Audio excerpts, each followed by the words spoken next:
Humm Baby. Enjoy this great game. Welcome back to another Humm Baby Busts video, and today we go back to the decade of the 2000s, an amazing decade for MLB drafts that included superstars like Buster Posey, Adrian Gonzales, Justin Upton, and Steven Strasburg, along with future Hall of Famers Clayton, Kershaw, Justin Verlander, and Joe Mauer, among many other great players. However, there was also no shortage of absolute busts, and today we'll count down the top 15 MLB Draft Busts from the decade of the 2000s.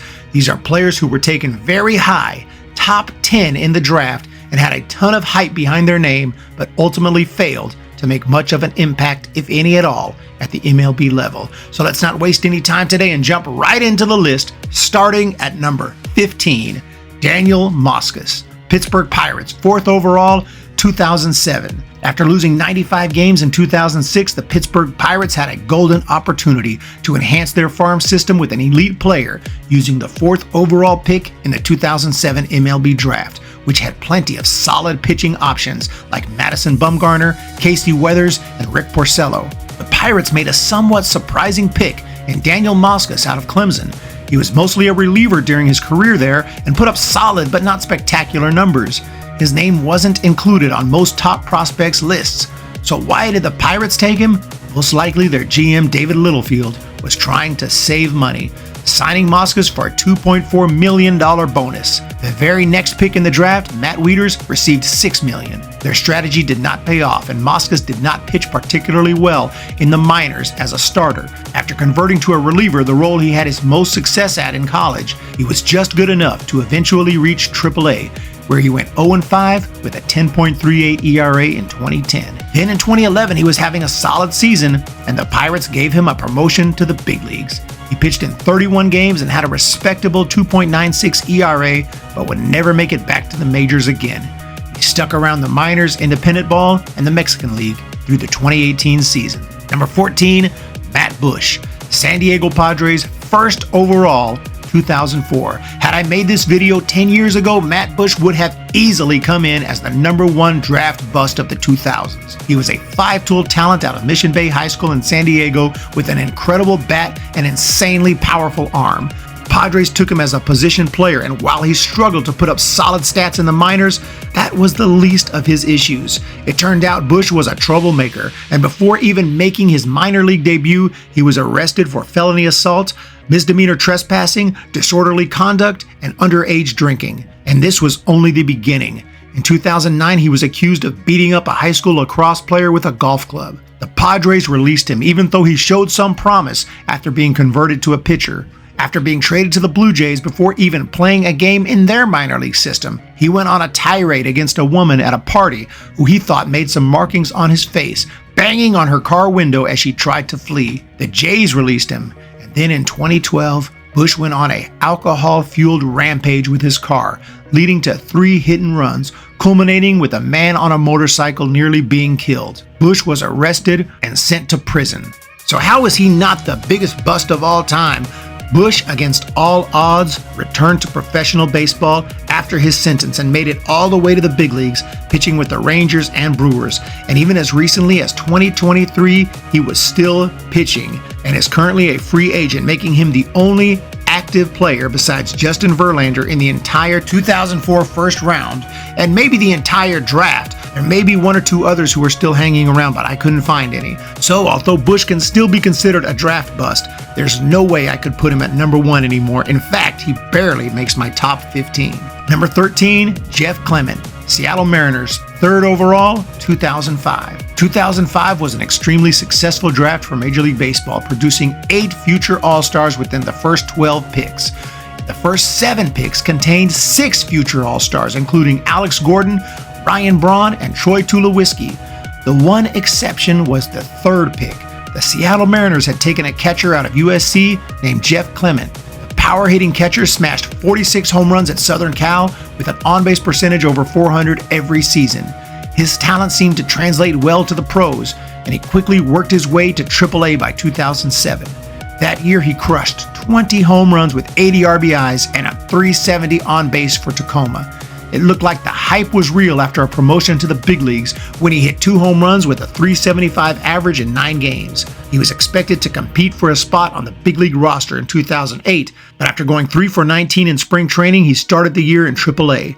He continued to rake there, but this time after a promotion, he struggled against big league pitching, hitting just .227 with 5 homers in over 200 at-bats. The next year, the M's sent him to the Pirates in a huge trade, and there it was more of the same. He crushed it in AAA, but struggled in the bigs, the prototypical quadruple A player. In 2013, the Twins signed him, and he played his final season with Rochester, hitting just .220. Clement was a player who had all the potential in the world, but just could never get it done consistently at the big league level. Number 12, Luis Montanez, Chicago Cubs, 3rd overall, 2000.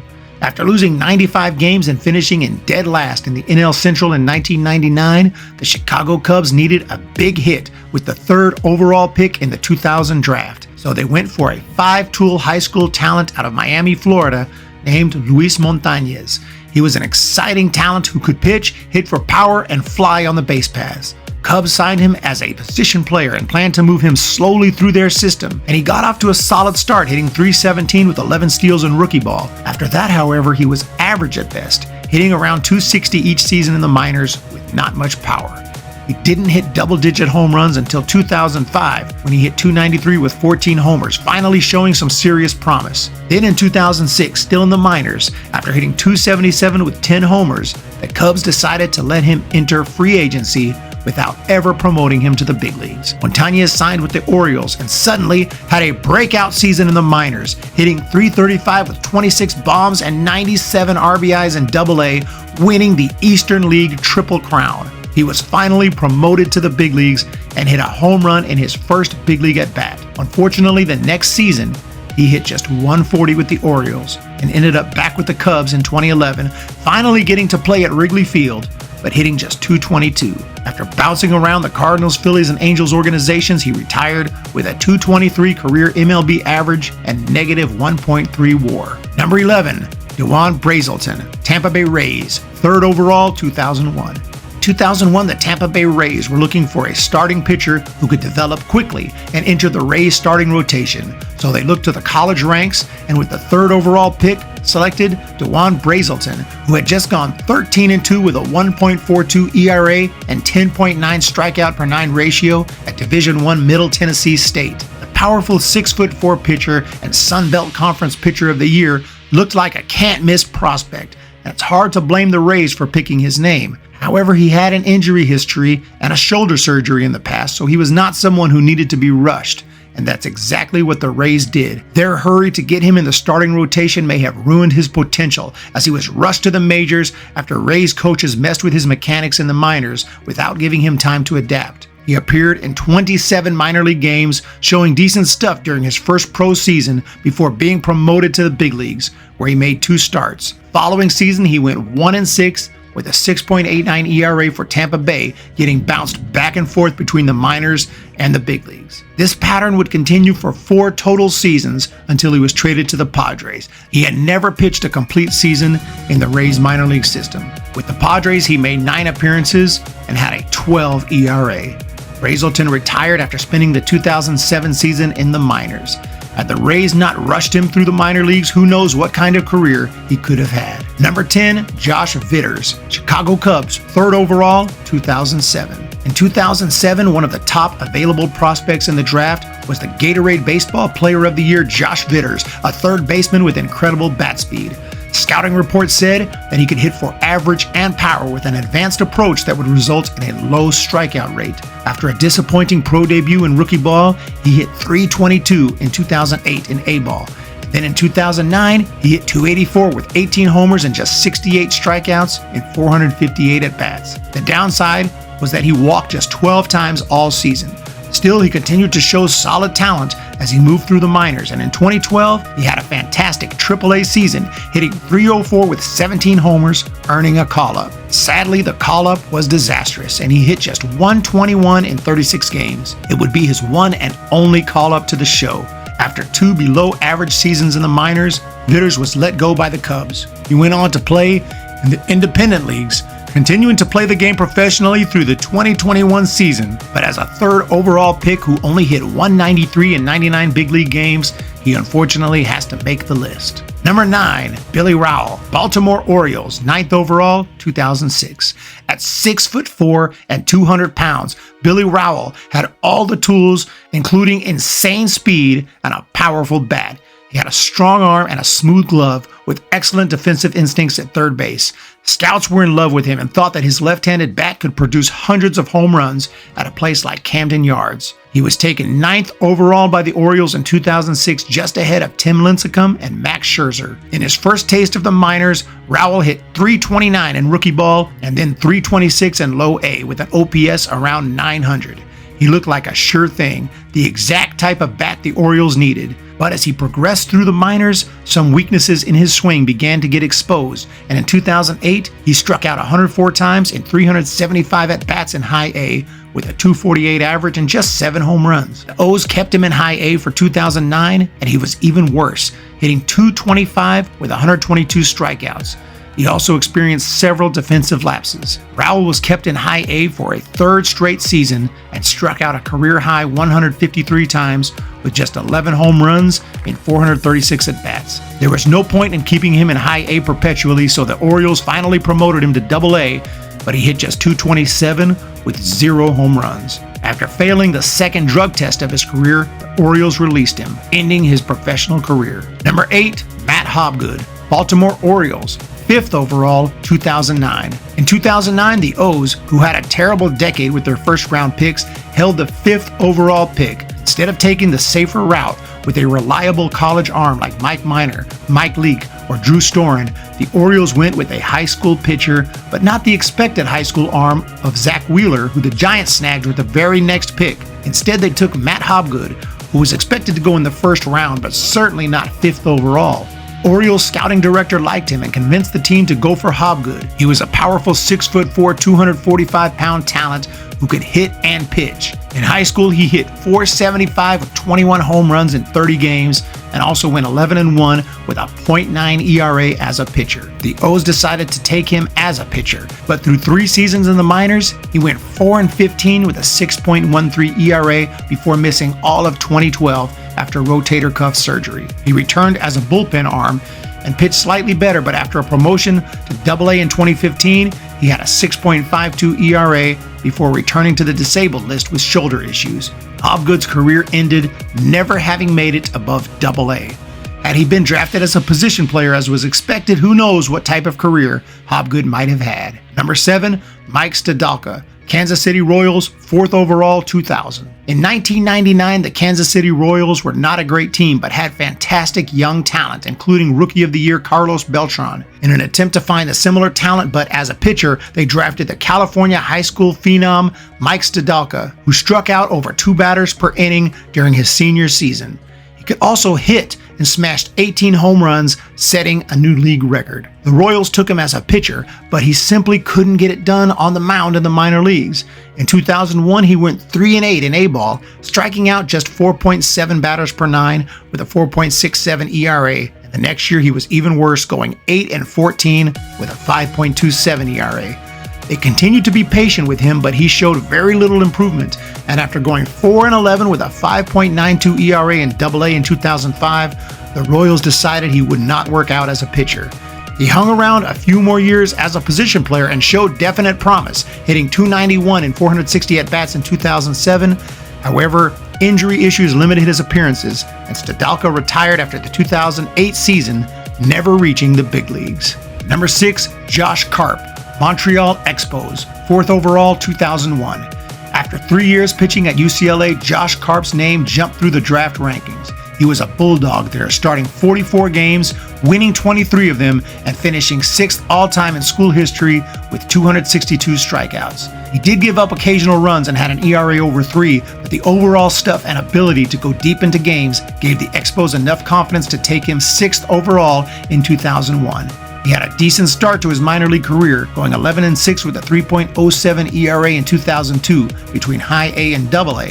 However, in 2003, things went downhill. Karp had an ERA of 4.99 with a 4-10 record while striking out just 5.6 batters per nine. Basically repeated the same season in AAA in 2004 with the same record, but an even worse ERA of 5.95. He was moved to the bullpen, but then injury issues started piling up, and after a torn rotator cuff, he decided to retire. Number 5, Chris Smith, Baltimore Orioles, 7th overall, 2001. In 2001, the Baltimore Orioles, who make this list for the third time, were hoping to land either Gavin Floyd or Mark Teixeira. Unfortunately for them, both were off the board when their turn came at number 7. So instead, they opted for a very raw left-handed pitcher out of Cumberland University who had only recently converted from a position player at Florida State. His name was Chris Smith, and in just one season in Cumberland, he showed tremendous arm strength, going 9-2 with a 2.13 ERA in 15 games, completing 7 of them. In defense of the Orioles, not many of the following first-round picks panned out either, but most at least made it past Single A. Chris Smith pitched in parts of 4 seasons in the minors, going 2-4 with a 7.52 ERA before pitching 1 season with the independent league Long Island Ducks. In a 2006 interview, he said he was injured by an Orioles athletic trainer who put way too much pressure on a certain motion.